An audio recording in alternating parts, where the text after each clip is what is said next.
Today we are featuring a tactic sent in by Chris Harrison, a tactic he's used very successfully with his Liverpool team, a 4-2-3-1 with double pivot at DM. And it's done pretty well. Let's go and kick some balls. Hello and welcome back to FM with Old Man Phil, and if you are a brand new visitor, I'm Phil, and welcome to the channel. And in today's video we are continuing with our series Testing Your Tactics, the series in which we test you, the viewers' tactics. These tactics that you send in are your very own tactics, not tactics that are created by those who spend all day, all week creating tactics, or by so-called experts on YouTube. These are just you, the players of the game, sending your tactics in to be tested. And today we've got a tactic sent in by Chris Harrison. A back to basics tactic, unlike all the other tactics that we have had sent in, and it is a very simple setup, and it has done pretty well in all three of the tests. And as all the others have been tested, it's been tested over a season with Manchester City, Wolves and Luton.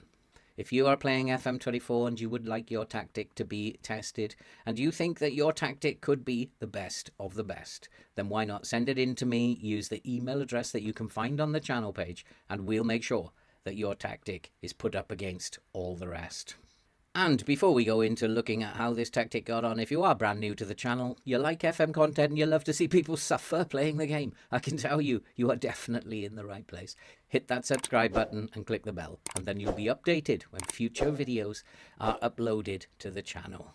And while you're there, click that like button, because it's likes and comments that help the YouTube algorithm to push the video out to people who've not yet had a chance to view any of the videos on the channel.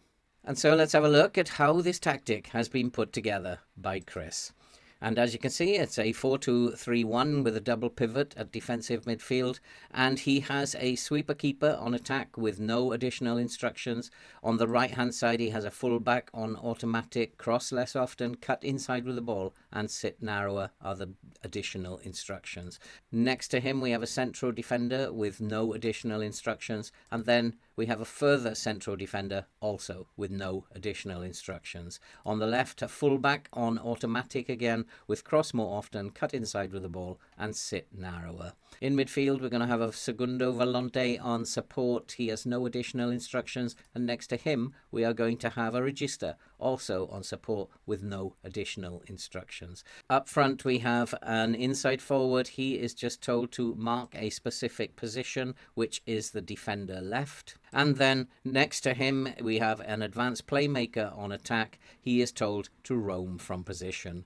On the left, we have an inside forward on support, and he's told also to mark a specific position, the defender right. So both the wingers are told to mark the fullbacks. And then up top, obviously an advanced forward, and he has got no additional instructions. And it is a positive mentality, and in possession, he's attacking fairly narrow, and he has play out of defence, shorter passing with a higher tempo. Low crosses, work the ball into the box, and be more expressive. In transition, he's going to counter-press and counter-attack and distribute the ball across the back line by taking short kicks. Out of possession, it's a higher line with a high press and trigger press much more often. Get stuck in, step up more, make up the final parts of the tactic.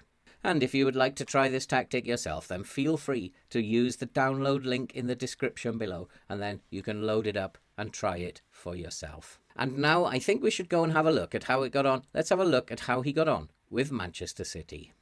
And as you can see from the competitions page, Manchester City finished in second place. They had 87 points from their 38 games. It was not the best season that we've seen from a tactic in this series, but they did win the UEFA Super Cup, and they did win the FA Community Shield, the first time Manchester City have won the Community Shield.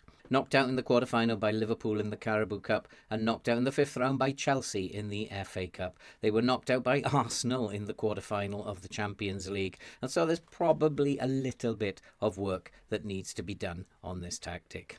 They did get 87 points from their 38 games. They scored 93 goals and conceded 32, finishing with a goal difference of 61.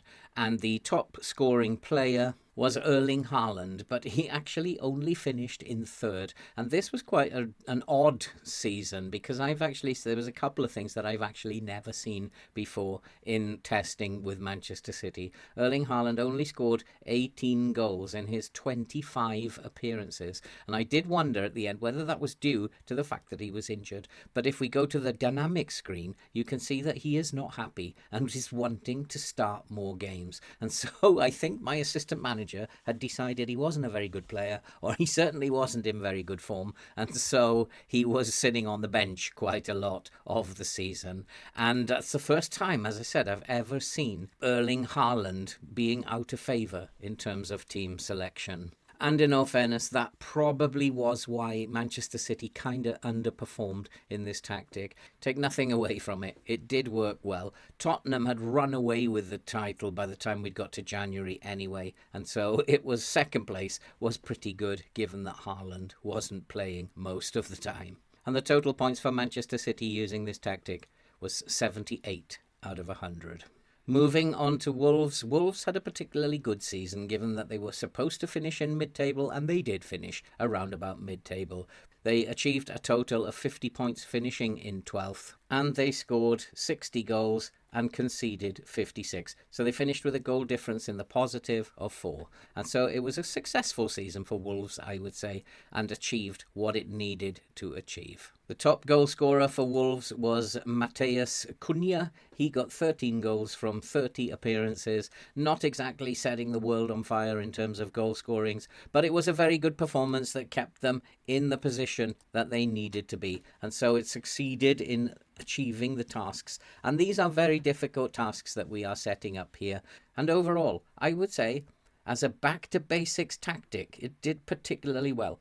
And if we go to the competitions page, you can see that they also were runners-up in the Carabao Cup. And that gave him a bonus of 10 for getting to the final. And so this tactic performed reasonably well and finished with a total of 67 points. And that's pretty high for the mid-table team. And so moving on to the toughest challenge of all, Luton. And if we go to the competitions page, you can see that Luton finished in 15th. They got 36 points from their 38 games. And in the Emirates Cup, they were knocked out in the third round by Bournemouth. Knocked out in the quarter-final of the Carabao Cup by Manchester City. That's not a bad performance, even losing to Manchester City in the quarter-final. And during the course of their season, they managed to score 43 goals, but they conceded 56. It's quite a low points tally, 36, but it did the business, and they were only expected to avoid relegation. They've done a little bit better than that, and I think being 15th is an extremely good performance. And the top goal scorer for Luton, well, we will have to look a little bit down the list. Of course, it was Carlton Morris, and he got 13 goals from 32 appearances. Given that they are a team expected to finish at the bottom of the league, I thought this was a pretty good performance by Luton. And so the score for this Luton save was 50, and that gave us a total over the 3 saves of 65 out of 100.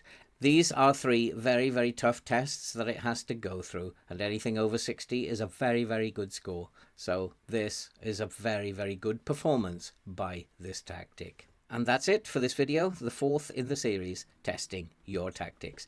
I would love to have more tactics to test, and if you think that your tactic could be the best of the best, then why not submit via the email address that you can find on the channel page.